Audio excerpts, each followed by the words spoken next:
Welcome back to Sleepless Homo Sapien. Alright, whether you're here to learn something new while you work, fall asleep to the sound of ancient stories, or just let your mind drift back through the deepest corridors of time, welcome.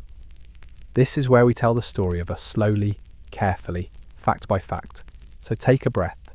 Let the noise of the modern world fade just a little.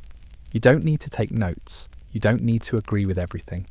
You just need to be here, and maybe ask the same quiet questions our ancestors once did. If you find these long-form journeys through human history helpful, if they help you learn something new, or simply think differently about where we came from, consider liking and subscribing. That small gesture helps more curious minds discover this space for evidence-based storytelling, built not on wild speculation, but on humble science. Science that doesn't pretend to have all the answers, but keeps asking the right questions. And if you feel like it, leave a comment to tell us how you use this kind of content. Are you listening before bed, while commuting, or even just scrolling late at night from the other side of the planet? This one, start to finish, is worth hearing all the way through. And as always, stay curious, stay calm. Now let's begin. Picture this. 15,000 years ago, there were no cities, no farms, no fences marking where your land ended and someone else's began. No roads cutting straight lines through forests, no walls rising from foundations of stone. There were no kings, no priests, no merchants counting coins that didn't exist yet. There was no writing to record laws that hadn't been invented, no calendars to mark days that moved by the rhythm of sun and season alone. And yet humans were everywhere. Not millions of them, not the billions we know today, but enough to leave footprints across continents. They walked through landscapes we can barely imagine now. Vast herds of animals moving like living rivers across plains that stretched beyond every horizon, forests so thick that sunlight barely touched the ground, coastlines where the sea met the land in ways that have long since vanished beneath rising waters. These people, our ancestors, lived in a world that was wild in every sense. Not wild meaning chaotic or brutal, though it could be both. Wild meaning uncontrolled, unowned, unmanaged. A world where every resource belonged to whoever could find it, use it, and move on before it was gone. A world where survival meant reading the land, like a language written in animal tracks, weather patterns, and the subtle changes of leaves turning colour. This was the world of nomads, the world before farming changed everything. But here's what's fascinating. These weren't primitive people stumbling through darkness, barely hanging on to existence. They were us. Anatomically, genetically, intellectually, they were as human as anyone reading this today. Their brains were just as capable of complex thought, planning, creativity, and problem solving. They had language, art, music, stories, and spiritual beliefs that shaped their understanding of existence. They had technologies sophisticated enough to hunt massive animals, navigate vast distances, and survive in environments that would challenge even modern humans with all our gear. The difference wasn't intelligence, it was choice. They chose movement over settlement, flexibility over permanence, diversity over specialization. And for thousands of years, that choice worked brilliantly. So why did it change? Why did humans who had thrived as nomads for tens of thousands of years suddenly start staying in one place, planting seeds, and building the first permanent villages? Was it necessity, opportunity, accident, or was it something deeper? Something about human nature itself that made the transition to farming inevitable. That's the story we're going to explore. Not just what happened, but why it happened, and what it cost us. Because the rise of agriculture wasn't just a change in how we got our food. It was a fundamental transformation in what it meant to be human. It changed our bodies, our societies, our relationship with the natural world, and even our understanding of time itself. But before we can understand that transformation, we need to understand what came before. We need to step into the world of the nomads, to see it through their eyes, to feel what it was like to live without walls, without ownership, without the weight of accumulated possessions. We need to understand not just how they survived, but how they thrived in ways that might surprise you. Because here's the thing about nomadic life that challenges everything we think we know about progress and civilization. By many measures, these people lived better than the farmers who came after them. They were healthier, they worked less, they had more leisure time, and they experienced less social inequality. They lived in harmony with ecosystems that supported incredible biodiversity. They developed sophisticated knowledge systems that allowed them to thrive in environments from Arctic tundra to tropical rainforests. And then they gave it all up. Not all at once and not without resistance, but gradually, inevitably, they traded the freedom of movement for the security of settlement. They traded the diversity of wild foods for the predictability of cultivated crops. They traded the equality of nomadic bands for the hierarchies of agricultural villages. Why? What drove this transformation that would ultimately reshape the entire planet? Was it climate change, population pressure, the invention of new technologies, or was it something more fundamental about human psychology, our need for control, our desire for permanence in an uncertain world? The answers aren't simple, and they're not the same everywhere. The transition to farming happened independently in different parts of the world at different times for different reasons, but there are patterns, common threads, that suggest something deeper at work. What we're going to discover is that the rise of nomads wasn't just a prelude to farming. It was a culmination, a peak moment in human adaptation to the natural world. These people had spent millennia perfecting the art of living lightly on the land, of moving through landscapes without fundamentally altering them, of maintaining sustainable relationships with the plants and animals they depended on. They had solved the problem of how to be human without destroying the world around them. And then, for reasons we're still trying to understand, they chose a different path. This is their story. The story of the last great nomadic societies, the people who lived in the brief window of time between the end of the Ice Age and the beginning of agriculture.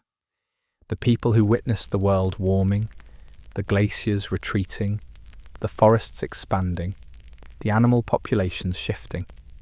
The people who had to adapt to rapid environmental change while maintaining the nomadic lifestyle that had sustained their ancestors for tens of thousands of years. It's a story of incredible human ingenuity and adaptation, of people who developed technologies we're only now beginning to understand, of societies that achieved levels of sustainability that modern civilization can barely imagine, of cultures that created art, music, and spiritual traditions that speak to something deep in the human experience. But it's also a story of endings, of the last mammoth hunts, the final migrations, the gradual abandonment of ancient ways of life, of the slow realization that the world was changing in ways that would make nomadic life increasingly difficult, of the painful decisions that led some groups to settle down, to plant the first crops, to build the first permanent villages. And it's a story that's still relevant today, because as we face our own environmental crises, our own questions about sustainability and human impact on the planet, we might have something to learn from these ancient nomads, not about going backward, not about abandoning modern life, but about understanding what we've gained and what we've lost in the transition from nomadic to sedentary societies. What did these people know about living sustainably that we've forgotten? What can their relationship with the natural world teach us about our own? What wisdom did we leave behind when we chose the path of farming and settlement? These are the questions that will guide us through this exploration, not just of what happened 15,000 years ago, but of what it means for us today. Because the story of the nomads isn't just ancient history, it's the story of human potential, of paths not taken, of choices that shaped everything that came after. So let's step back in time, let's walk with the nomads through their world of endless horizons and seasonal rhythms. Let's see what life was like before we built our first walls, planted our first crops, and started down the long road that led to the complex, interconnected, and often troubled world we inhabit today. Let's discover what we can learn from the people who lived free. The morning light filters through a canopy of birch and pine, casting dancing shadows on the forest floor. Somewhere in what we now call Northern Europe, a small group of humans stirs from sleep. They are wrapped in carefully prepared animal hides, their breath visible in the cool air. The fire from the night before has burned down to glowing embers, but it's not dead. Someone, probably whoever woke first, has already coaxed it back to life, with dry tinder and gentle breath. This is not a camping trip, this is home. Or rather, this is one of many homes this group will know throughout the year. They don't own this clearing in any sense we would understand. They belong to it, and it belongs to them, but only for as long as they're here. In a few days, maybe a week, they'll move on. The forest will reclaim their temporary presence as if they were never here at all. But for now, this place sustains them completely.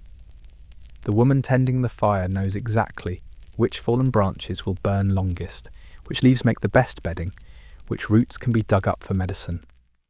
The man checking snares along the stream can read the landscape like a detailed map, seeing signs invisible to untrained eyes. Fresh deer tracks heading toward water. Beaver activity upstream that might mean a dam to investigate. Bird calls that signal weather changes coming from the west. These people carry their entire world with them, not in the sense of physical possessions, though they have those too. Carefully crafted tools of stone and bone and wood. Baskets woven from plant fibres. Clothing sewn with sinew and decorated with shells traded from coastal peoples hundreds of miles away. But their real wealth is knowledge. Generations of accumulated understanding about how to live in partnership with the land. They know which plants are edible and when. Not just the obvious ones, the berries and nuts that even we might recognise, but dozens of species we've forgotten. Roots that must be processed in specific ways to remove toxins. Bark that can be ground into flour during lean times. Leaves that can be brewed into medicines for fever, pain, digestive troubles, and 100 other ailments. They know the animals not as prey to be hunted, but as neighbours whose habits and preferences must be understood and respected. When the elk will migrate through this valley, and which paths they'll follow. How to approach a river where salmon are spawning without disturbing the entire run. Which birds signal the presence of larger game, and which ones warn of approaching storms. This knowledge isn't written down anywhere.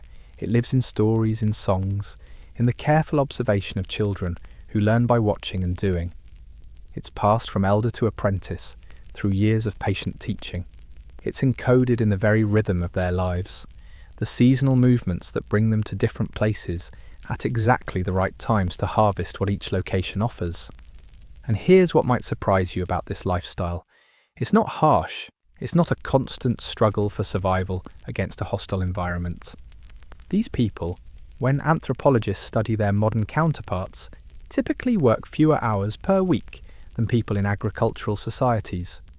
They have more leisure time, more opportunities for art and music and storytelling. Their diets are more varied and often more nutritious than those of early farmers. They live in what economists call an original, affluent society, not because they have many possessions, but because they have few wants that the environment can't satisfy. They've achieved that rare balance where their needs and their resources exist in harmony. But don't romanticize it too much. Life is still dangerous. Injury, illness, and death are constant possibilities. Weather can turn deadly without warning. Game can be scarce. Plants can fail to produce their usual harvest. Conflicts with neighbouring groups can turn violent. Children die young. Elders succumb to conditions that modern medicine could easily treat. Yet these people have developed remarkable strategies for managing risk. They diversify everything. Their diet includes dozens of different food sources, so if one fails, others remain. They maintain relationships with multiple groups across vast territories, creating networks of mutual aid and information sharing. They move constantly, never staying in one place long enough to exhaust its resources or become vulnerable to local disasters. They've learned to read the subtle signs that most of us have forgotten how to see. The way certain birds behave before earthquakes, the smell of the air that indicates a harsh winter coming, the colour of leaves that reveals which trees are stressed by drought. They live so intimately connected to their environment that they can sense changes long before those changes become obvious. This sensitivity extends to their social relationships as well. In small nomadic groups, usually between 20 and 50 people, everyone knows everyone else intimately. Conflicts can't be ignored or bureaucratized away. They must be resolved through discussion, compromise, and sometimes by groups splitting apart temporarily until tensions cool. Leadership tends to be situational and consensual rather than hierarchical and permanent. The best tracker leads during hunting season. The most skilled healer takes charge during illness. The most persuasive storyteller guides important decisions. These societies develop sophisticated methods for preventing the accumulation of power and wealth. Generosity is valued above acquisition. Status comes from giving rather than having. The successful hunter is expected to share the kill with the entire group. The person who hoards resources is shamed and potentially ostracized. These aren't just nice customs. They're survival strategies that ensure group cohesion and mutual support. Women in these societies often have more autonomy and influence than they would in later agricultural communities.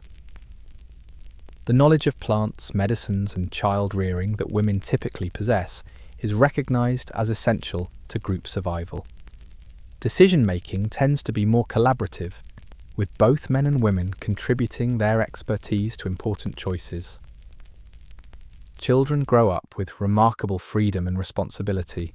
They're not segregated into age-based groups or formal educational institutions. Instead, they learn by participating in adult activities from an early age. A 5-year-old might help gather certain plants. A 10-year-old could be trusted to tend a fire or watch for dangerous animals. By adolescence, they possess survival skills that would impress modern wilderness experts. But perhaps the most profound difference between nomadic and sedentary societies is their relationship with time itself. Nomads live in what anthropologists call cyclical time. Their year is a circle of seasons, each bringing its own opportunities and challenges.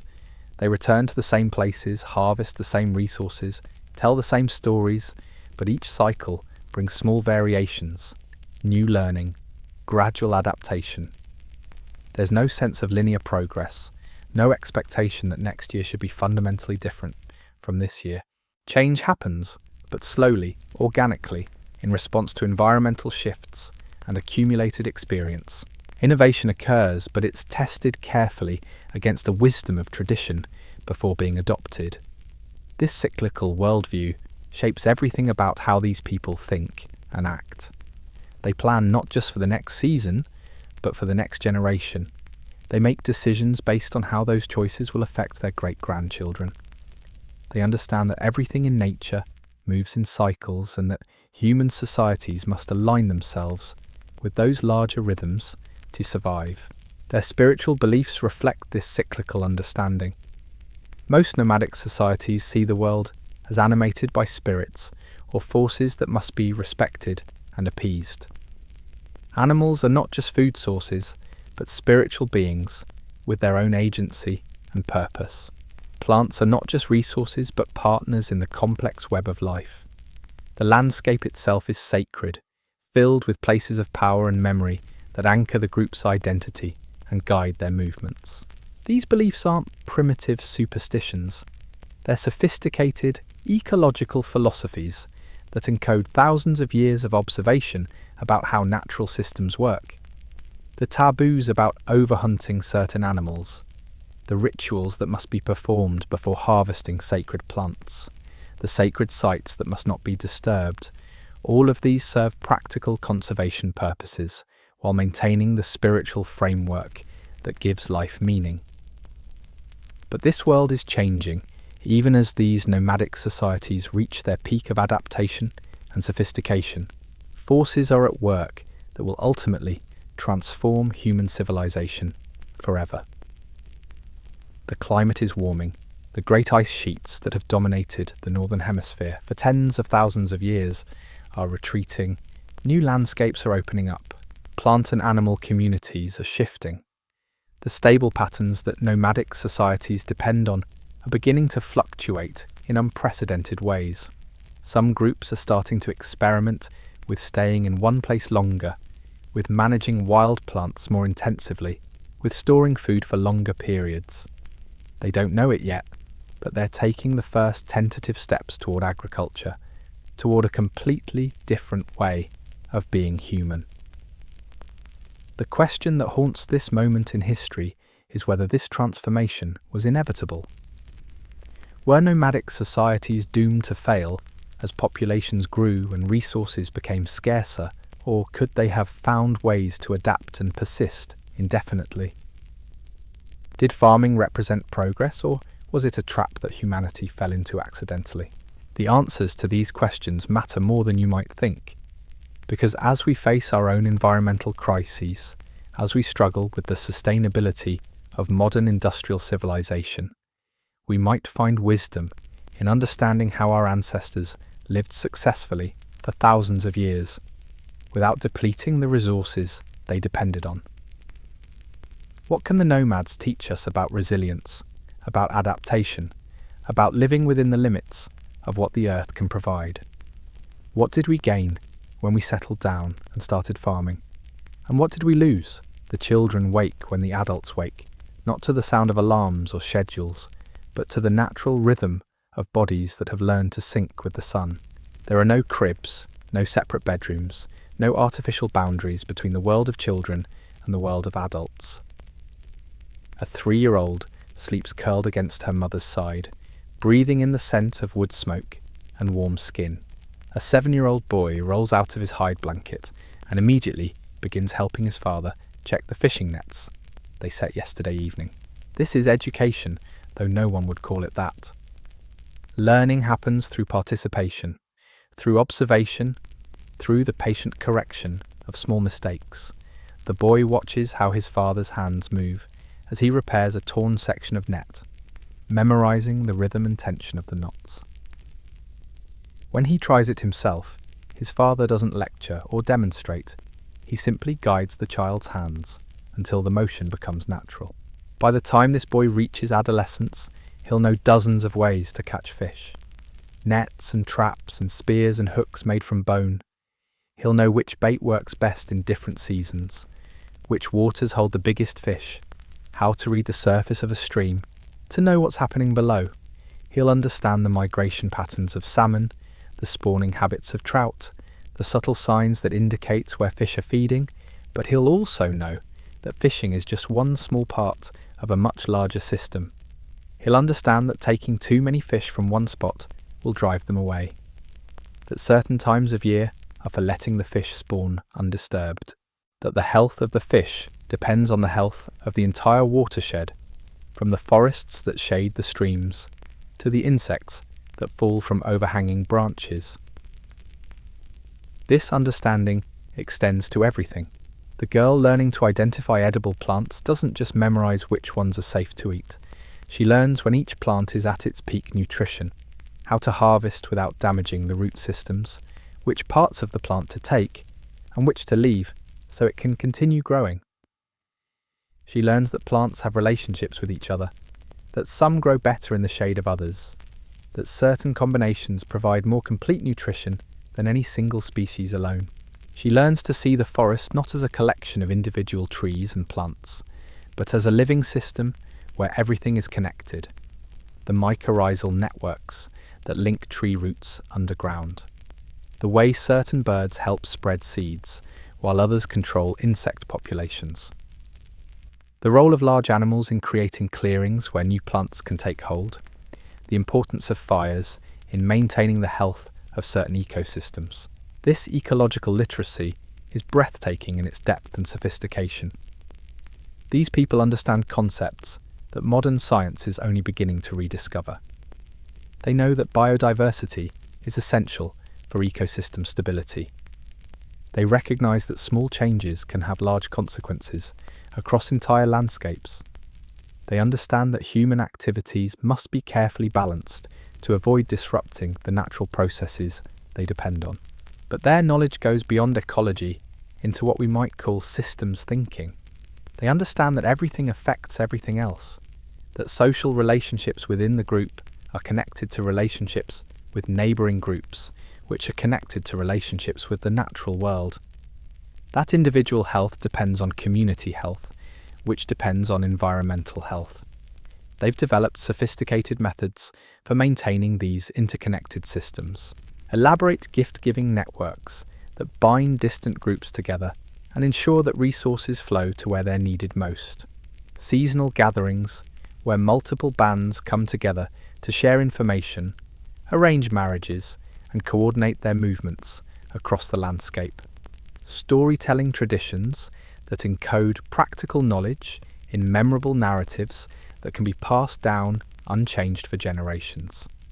Their oral traditions are particularly remarkable. Without writing, these societies have developed memory techniques that allow them to preserve incredibly detailed information across centuries. They use songs, stories, and ceremonial performances to encode everything from star maps to medicinal recipes to genealogies stretching back dozens of generations. These aren't just entertainment or cultural decoration. They're information storage and retrieval systems of extraordinary sophistication. A single epic poem might contain detailed instructions for surviving a particular type of natural disaster, the locations of seasonal water sources across hundreds of miles, and the proper protocols for negotiating with hostile neighbours. The person who can recite such a poem accurately becomes a living library, a repository of knowledge essential for group survival. The precision required for this oral transmission is astonishing. Stories must be told exactly the same way each time, with no variation that might corrupt the encoded information. Children spend years learning to repeat long narratives, word for word, tone for tone, gesture for gesture. Elders carefully monitor these performances, correcting any deviations and ensuring that the knowledge passes intact to the next generation. But these stories aren't just practical instruction manuals. They're also repositories of meaning, frameworks for understanding humanity's place in the larger cosmos. They explain why the world is the way it is, how humans should relate to animals and plants and landscape features, what happens after death, how to live a good life. The spiritual dimension of nomadic life is inseparable from its practical aspects. Every important activity is surrounded by ritual and ceremony that reinforces the group's understanding of proper relationships with the natural world. Hunters perform ceremonies before and after kills, acknowledging the sacrifice of the animal and ensuring that its spirit is properly honoured. Gatherers leave offerings when they harvest plants, thanking the plant spirits and asking permission to take what they need. These aren't primitive superstitions, but sophisticated conservation practices disguised as religious observances.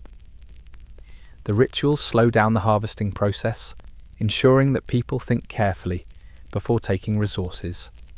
They encode sustainable practices in memorable, emotionally powerful forms that are more likely to be followed than abstract rules.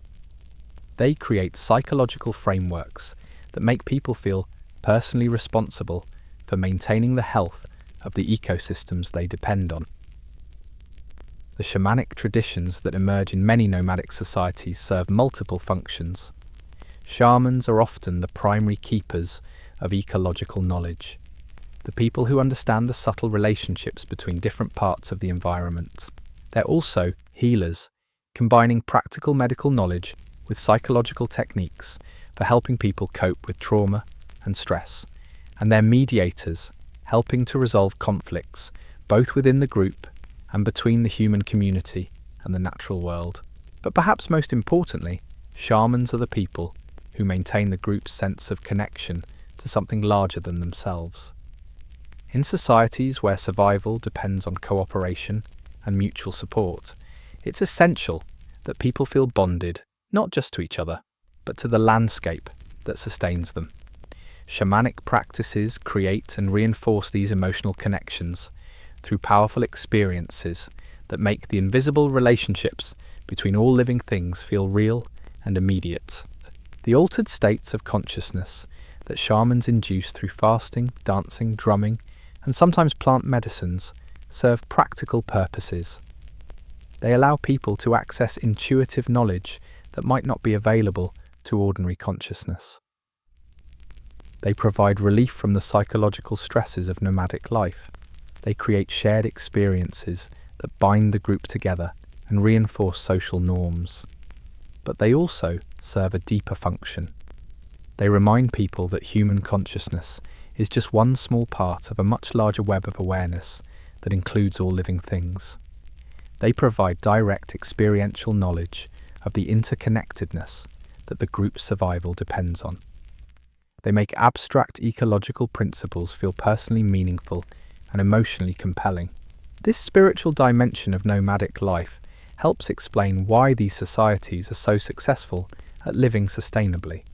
It's not just that they have sophisticated ecological knowledge, though they do. It's not just that they've developed effective conservation practices, though they have.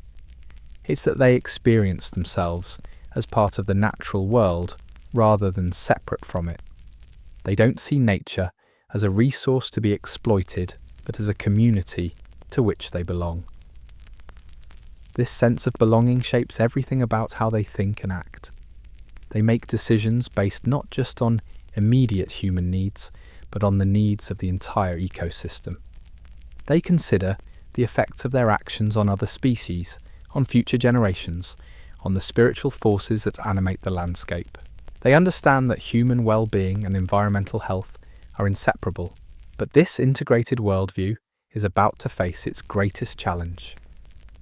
As the Ice Age ends and the climate warms, the stable patterns that nomadic societies depend on are beginning to shift. Some groups will adapt by becoming even more mobile, following the changing distributions of plants and animals. Others will begin experimenting with new strategies, with staying in one place longer, with managing resources more intensively. These experiments will lead to discoveries that will ultimately transform human civilization. The discovery that wild plants can be encouraged to grow in specific locations. The discovery that animal behavior can be modified through selective breeding. The discovery that food can be stored for longer periods, allowing people to survive in places where seasonal resources aren't sufficient. These discoveries will open up new possibilities for human societies, but they will also create new problems, new challenges, new forms of inequality and conflict. The transition from nomadic to sedentary life will bring benefits, but it will also involve losses that we're still trying to understand. The question that hovers over this moment in human history is whether the transformation was worth it. Did we gain more than we lost when we gave up the nomadic life for agriculture and permanent settlement? Or did we trade a sustainable way of life for one that's ultimately self-destructive? The nomads themselves couldn't have answered that question. They were living in the moment, adapting to changing conditions, making the best decisions they could with the information available to them.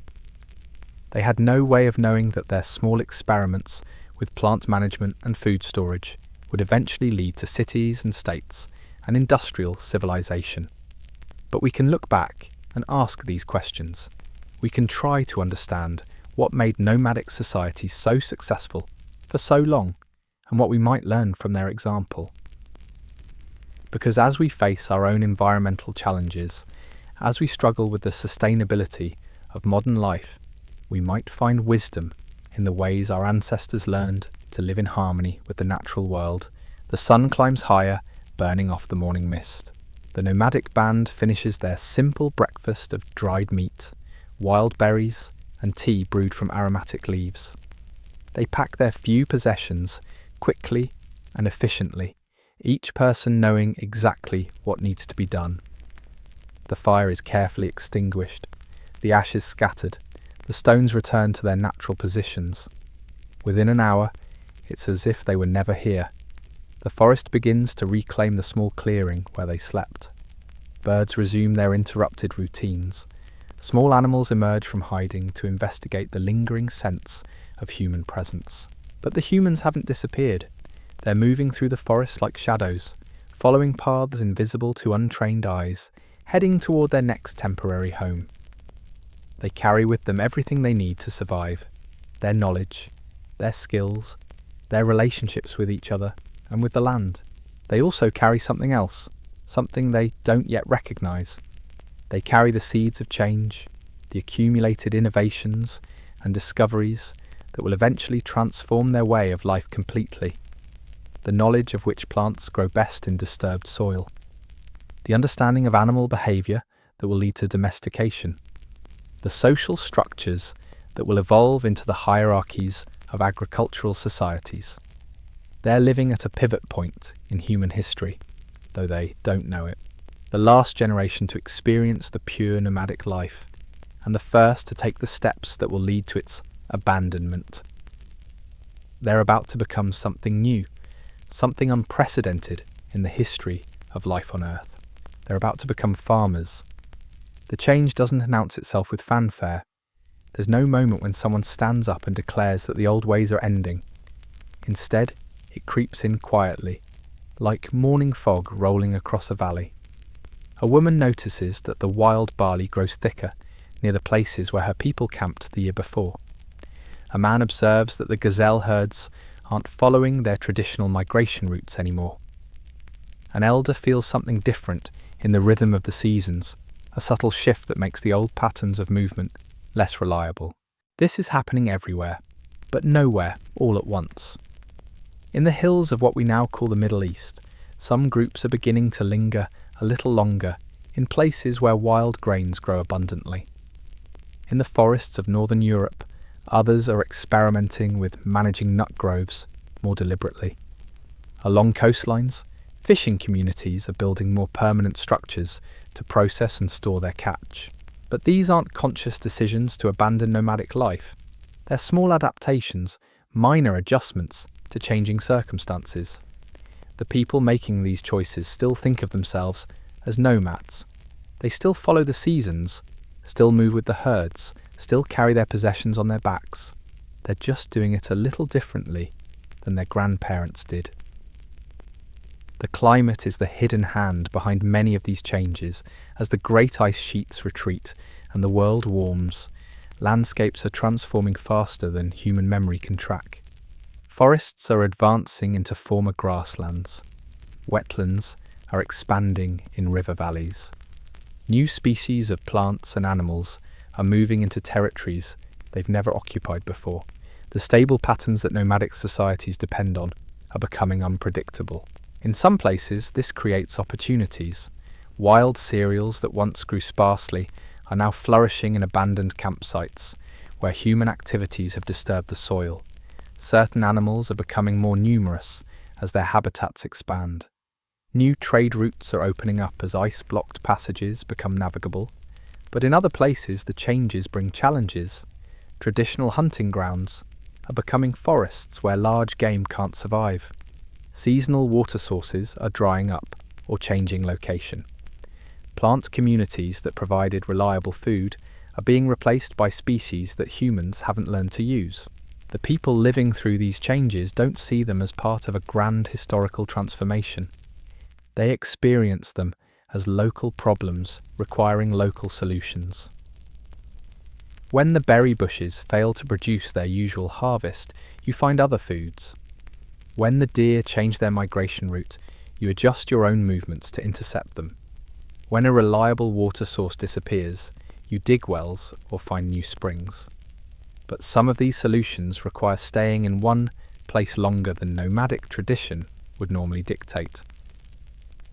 Managing wild plants effectively means returning to the same spots at exactly the right times. Building fish traps and weirs requires maintaining them throughout the season. Storing surplus food for lean periods means having secure places to keep it. Gradually, almost imperceptibly, the balance tips. The advantages of mobility begin to be outweighed by the benefits of staying put. Not everywhere, and not for everyone, but in enough places and for enough people that a new pattern begins to emerge. The transition isn't uniform or coordinated. Different groups respond to different pressures in different ways.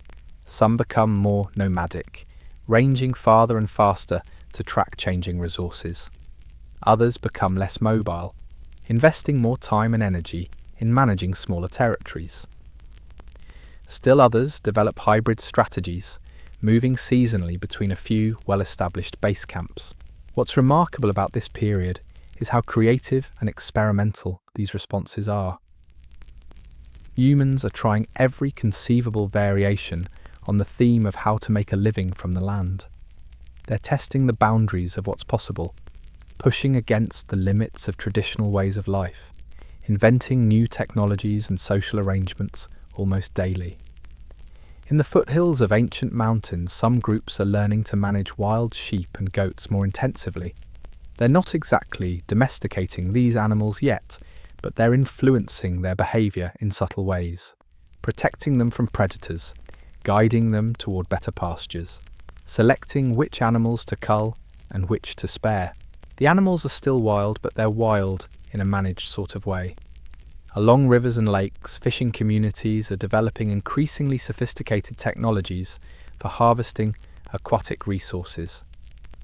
Complex weirs that channel fish into traps, nets woven from plant fibres with precisely calculated mesh sizes, hooks carved from bone with barbs designed for specific species. These technologies require significant investments of time and materials, but they can dramatically increase the productivity of fishing activities. In regions where wild plants provide the bulk of the diet, people are beginning to understand the life cycles of their food sources in extraordinary detail. They know exactly when each species flowers, when it sets seed, when those seeds ripen, when they can be harvested without damaging next year's crop. They're learning to clear competing vegetation from around favoured plants, to water them during dry spells, even to replant seeds in optimal locations. These practices blur the line between gathering and gardening. The plants are still wild in the sense that they haven't been genetically modified through selective breeding, but they're growing in human-managed environments, tended by people who understand their needs and actively work to meet them. The social implications of these changes are profound. Nomadic societies are organised around flexibility and mobility. Leadership is situational and temporary. Property is limited to what can be carried. Status comes from personal qualities like skill, generosity, and wisdom, rather than from accumulated wealth.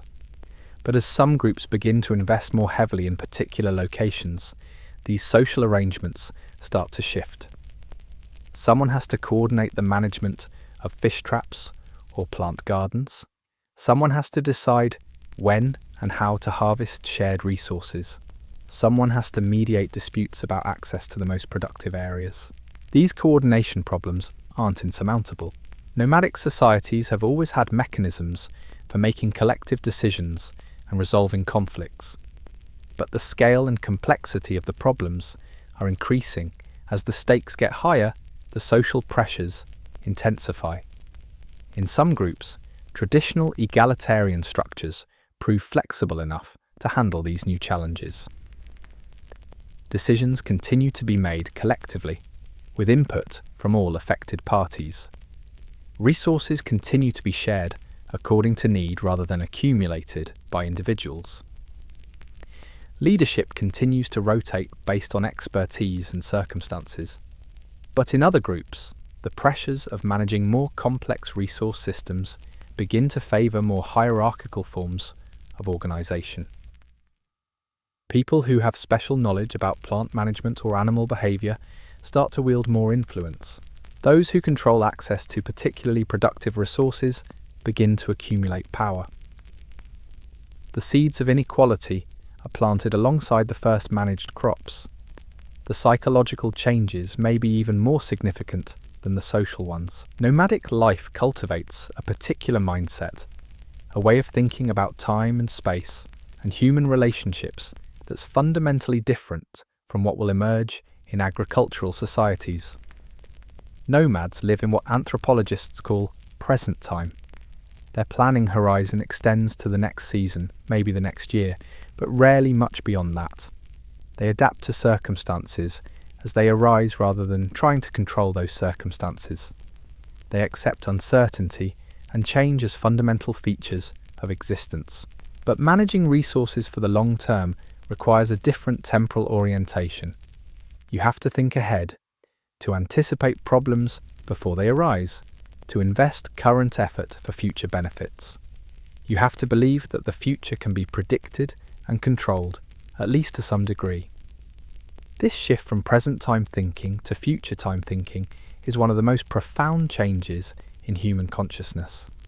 It makes possible all the complex planning and coordination that agricultural societies require, but it also creates new forms of anxiety and stress. When you believe you can control the future, you become responsible for doing so. Failure becomes a personal shortcoming rather than an unavoidable fact of life. The spiritual dimensions of this transformation are equally profound. Nomadic religions tend to be animistic, seeing spirit and consciousness throughout the natural world. The landscape is alive, populated by beings who must be respected and propitiated. Human activities must be conducted in harmony with these spiritual forces. But as people begin to manage and modify their environments more intensively, their spiritual relationships with those environments begin to change. Plants and animals that were once seen as autonomous spiritual beings start to be viewed more as resources under human control. The land itself begins to be seen as something that can be owned and improved, rather than something that owns and shapes the humans who live on it. These changes in spiritual perspective don't happen overnight. Many agricultural societies retain strong animistic elements for thousands of years. But the trajectory is clear. As humans gain more power over their environments, they tend to see themselves as increasingly separate from and superior to the natural world. The environmental consequences of these early experiments in resource management are initially minimal. The human population is still small, the technologies are still simple, and the modifications to natural systems are still relatively minor. Most ecosystems can absorb these changes without significant disruption, but the precedent is being established. For the first time in human history, people are systematically altering natural environments to serve human purposes. They're selecting which species to favour and which to discourage. They're redirecting water flows and modifying soil chemistry. They're creating simplified ecosystems focused on producing particular resources. These modified environments are often more productive than the natural systems they replace, at least in the short term. A managed stand of wild grains can produce more food per acre than a diverse natural grassland. A constructed fish weir can harvest more protein than traditional fishing methods. A cleared forest plot can support more useful plants than the original tree cover. But these productivity gains come with hidden costs. Simplified ecosystems are less resilient than complex ones. They're more vulnerable to pests, diseases, and climate fluctuations. They require constant human intervention to maintain their productivity, and they often depend on importing nutrients from other areas, gradually depleting the broader landscape. None of this is immediately apparent to the people making these changes. The environmental costs are subtle and long-term, while the benefits are obvious and immediate. By the time the costs become visible, the new ways of life are so well established that returning to the old ways seems impossible. This is how the trap closes. Not through conscious choice, but through a series of small decisions that seem reasonable at the time, but ultimately commit humanity to a path it can't easily abandon. Each innovation makes the next innovation more necessary. Each investment in managing the environment makes it harder to return to a purely nomadic lifestyle. The children growing up during this transitional period experience something unprecedented in human history. They live in a world that's changing faster than cultural memory can adapt. The stories their grandparents tell about how to live on the land no longer match the reality they observe. The old seasonal rounds no longer work reliably. The traditional ways of reading the environment are becoming obsolete. These children will grow up to be innovators by necessity. They'll invent new technologies, develop new social arrangements, create new spiritual traditions. They'll be the first farmers, the first villagers, the first people to think of land as property and animals as livestock, but they'll also be the last people to remember what came before. They'll carry in their memories the songs and stories of the nomadic life, the knowledge of how to live lightly on the land, the understanding of human beings as just one species among many in the great web of life. As they age, these memories will become increasingly precious and increasingly irrelevant. Their children will be born into a settled world where nomadic skills are no longer necessary. The old stories will become entertainment rather than instruction. The ancient wisdom will fade into myth, and yet something of it will persist. In the dreams of people who have never seen a wild landscape, in the restlessness that drives humans to explore and migrate even when they have no practical need to do so, in the deep ecological knowledge that surfaces unexpectedly in times of crisis, in the longing for simplicity and connection that haunts even the most urbanized societies. The nomadic heritage doesn't disappear completely. It goes underground, becoming part of the unconscious substrate of human nature. It waits there, ready to emerge when the complex systems that replaced it begin to fail, when people need to remember how to live with uncertainty and change, how to adapt and move and start over again. This is why the story of the nomads matters today, not because we can or should return to their way of life, but because we carry their legacy within us. Their flexibility, their resourcefulness, their deep understanding of natural systems, their ability to live sustainably within environmental limits. These qualities are still part of human nature, even if they've been dormant for thousands of years. As we face our own environmental crises, as we struggle with the unsustainability of modern industrial civilization, we might need to rediscover some of the wisdom that the nomads carried. Not their specific technologies or social arrangements, but their fundamental approach to living in harmony with natural systems. The transition they underwent from nomadic to settled life was irreversible. Once you've invested in permanent settlements, once you've modified the landscape to support larger populations, once you've developed complex social hierarchies and specialized roles, you can't easily go back to the simple flexibility of nomadic life. But we can learn from their example. We can understand how they managed to live sustainably for thousands of years. We can appreciate what they gave up when they chose the path of settlement and agriculture, and we can ask ourselves what aspects of their wisdom we might need to recover as we face an uncertain future. The last nomads didn't know they were the last. They thought they were adapting to temporary changes, making minor adjustments that would allow them to continue their traditional way of life. They had no idea they were participating in a transformation that would reshape human civilization forever. In the same way, we don't really know what kind of transformation we're living through today. The changes we're making to address climate change, resource depletion, and environmental degradation might seem like minor adjustments to our current way of life, but they might actually be the first steps towards something completely different. The nomads can't tell us what that future will look like, but they can remind us that humans are capable of living in radically different ways than we do now.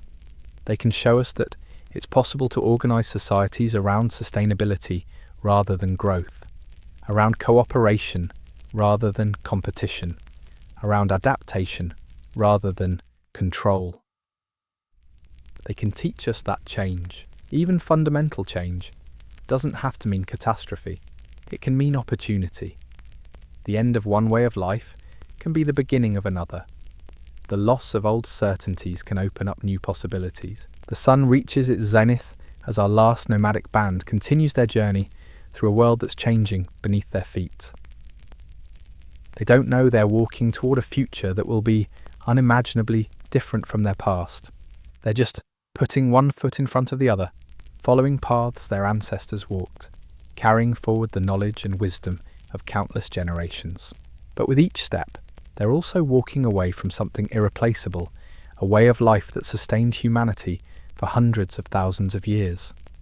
A relationship with the natural world that was both intimate and sustainable. A form of human society that was both free and stable.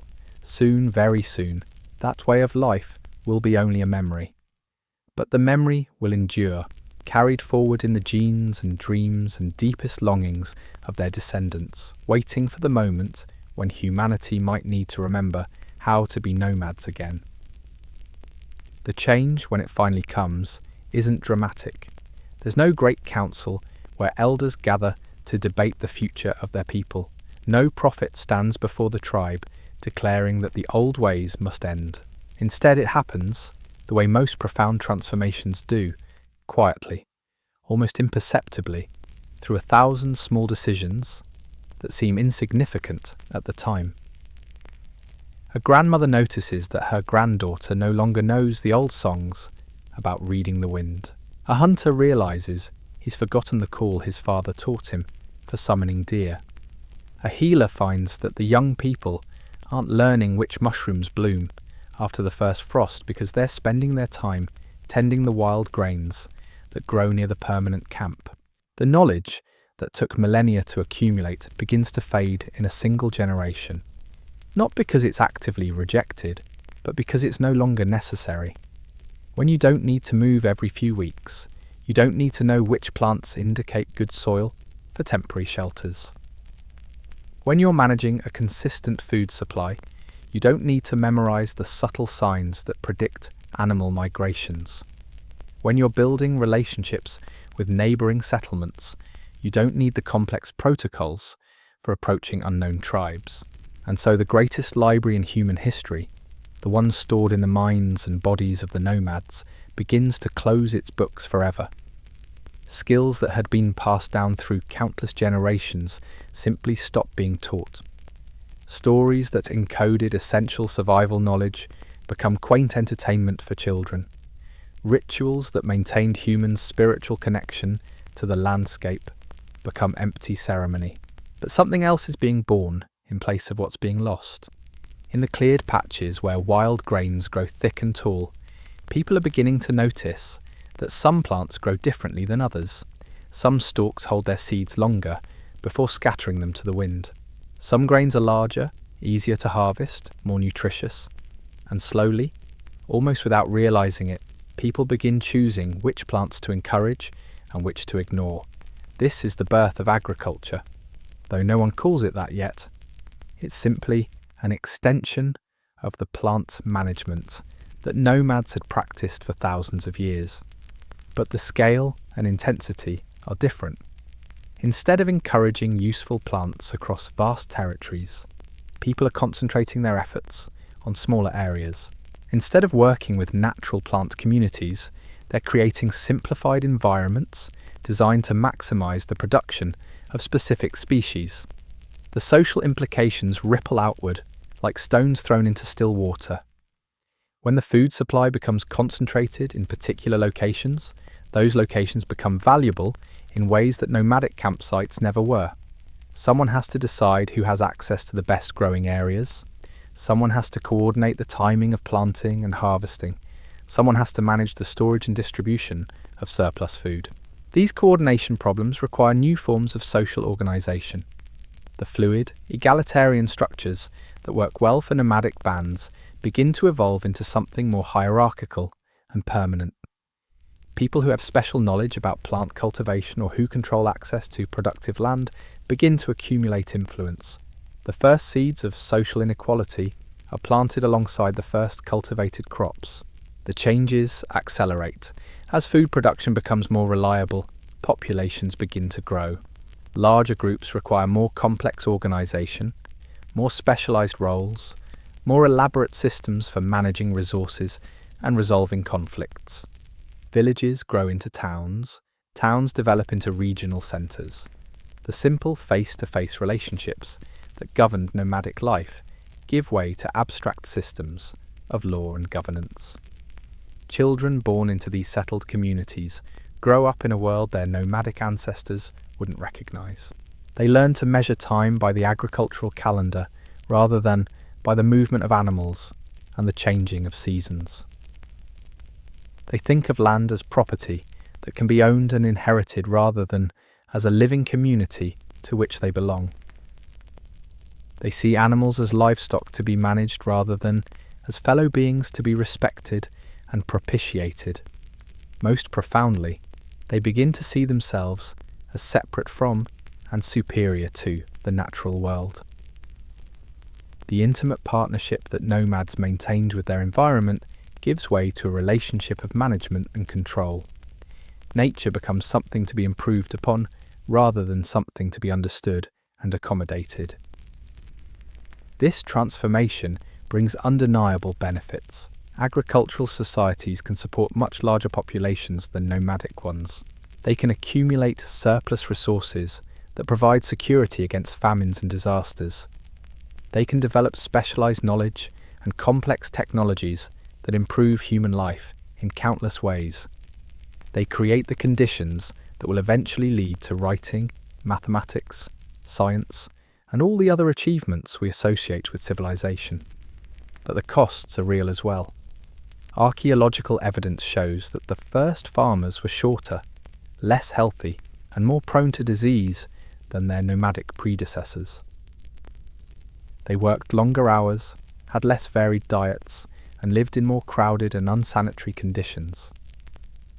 The social equality that characterized nomadic life gave way to hierarchies that concentrated wealth and power in the hands of a few. Perhaps most importantly, they lost the deep ecological knowledge that had allowed their ancestors to live sustainably for hundreds of thousands of years.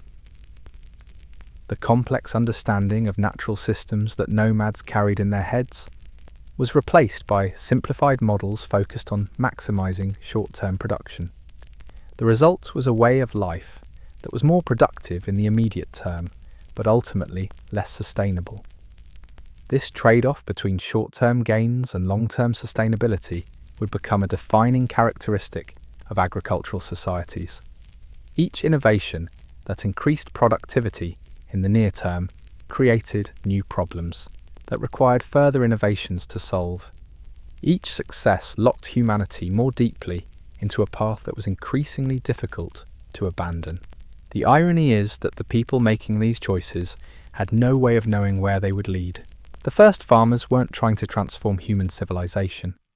They were simply trying to solve immediate problems, to feed their families, to adapt to changing environmental conditions.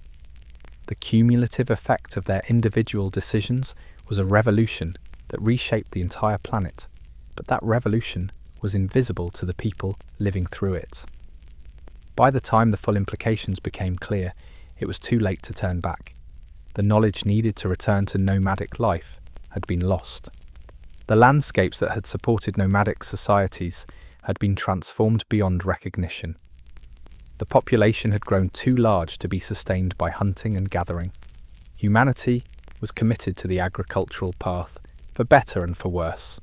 And yet, something of the nomadic spirit persisted, in the restlessness that drove agricultural peoples to explore new territories, in the seasonal migrations that continued even within settled societies, in the dreams and stories that imagined other ways of living, in the deep human longing for freedom and connection that no amount of civilization could entirely suppress. Today, as we face the environmental consequences of the path that began with those first settled communities, we might find wisdom in remembering what came before, not because we can return to nomadic life, but because we can learn from the principles that made it sustainable, the importance of living within environmental limits, the value of maintaining diversity rather than pursuing efficiency, the need to think in cycles rather than straight lines, the recognition that human well-being is inseparable from the health of the natural world. The nomads are gone, but their legacy lives on in the deepest layers of human nature. in our capacity for adaptation and resilience, in our ability to live lightly and move gracefully through changing circumstances, in our understanding that home is not a place but a way of being in the world. As we stand at our own crossroads, facing changes as profound as those that ended the nomadic age, we might need to rediscover some of that ancient wisdom. Not to go backward, but to find new ways forward that honour both human needs and planetary limits. To remember that we are not separate from the natural world, but part of it. To understand that true security comes not from controlling our environment, but from learning to live in harmony with it. The story of the nomads reminds us that profound change is possible, that humans are capable of living in radically different ways than we do now.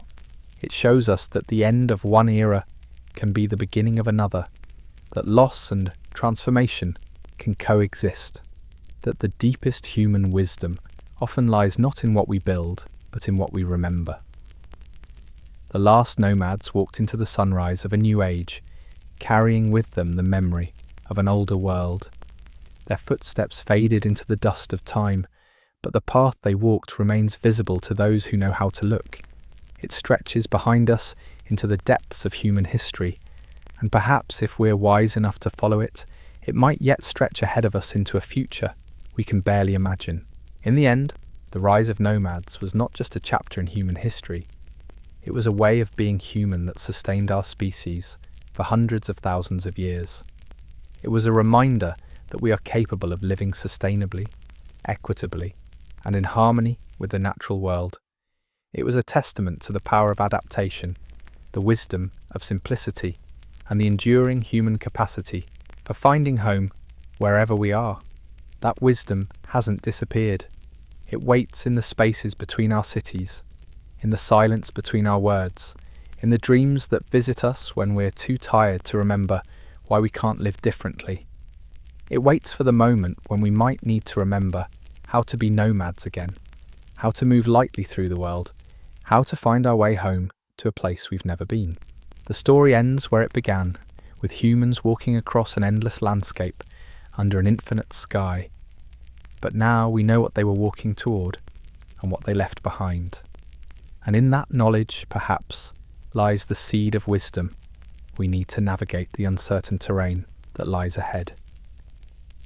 Thank you for walking this ancient path with me, for listening to the whispered stories of people who lived so long ago that their names have been forgotten, but whose choices still shape our world.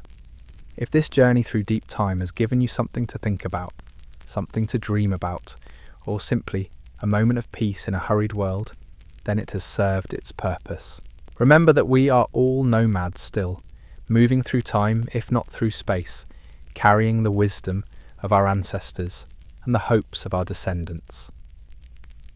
The paths we choose today will echo forward into futures we can't imagine, just as the choices of those ancient wanderers still echo in our lives.